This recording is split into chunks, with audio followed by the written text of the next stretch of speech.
Ils sont employés communaux, routiers, kinés ou bien encore secrétaires médicales. Et leur passion, c'est le XIIe siècle. Plusieurs fois dans l'année, ils se rassemblent pour vivre ensemble ce voyage dans le temps. L'idée est née il y a 1 an et demi et c'est le plus jeune de la troupe, Théo, qui en est à l'origine.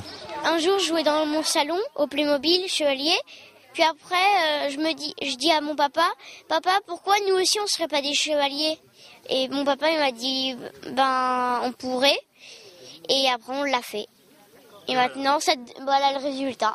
Atelier de broderie, fabrique de galons, calligraphie, démonstration de maniement d'armes, forges et autres cuisines d'époque ont su attirer un grand nombre de visiteurs. Et parmi les ateliers qui ont le plus aiguisé la curiosité, il y avait la frappe de monnaie, présentée par Raymond le 10e. Donc je mets mon flanc sur une partie de la matrice, j'apporte l'autre côté de la matrice, et donc mon flanc va se transformer en pièces après frappe. Elles n'étaient pas rondes parce qu'on les faisait manuellement. Donc, le fait que maintenant on ait des pièces rondes, c'est parce que c'est avec une machine à emboutir, c'est fait en série. Donc forcément on obtient quelque chose de carré, propre, net, alors qu'à l'époque c'était une par une, et on obtenait des pièces plus ou moins centrées, plus ou moins rondes. Mais le motif était à peu près tous le même parce que la matrice était identique. Ce type d'événement a le vent en poupe et attire toujours beaucoup de monde.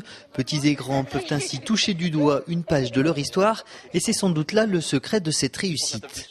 On offre aux gens un tableau vivant de cette époque.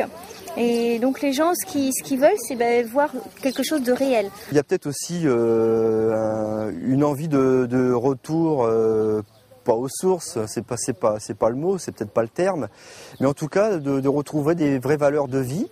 Et puis de savoir tout simplement par curiosité comment on pouvait exister au Moyen-Âge, quoi. Alors bon, elle les a peut-être un petit peu submergés d'idées fausses concernant le Moyen-Âge et peut-être qu'aujourd'hui les gens ont envie de savoir réellement ce qu'il en était, quoi. Guillaume de Surgères et ses troupes, après 3 jours de campagne, vont lever le camp pour retourner dans le Poitou, où là aussi ils n'auront de cesse de faire partager leur passion. Ah oui, c'est impressionnant.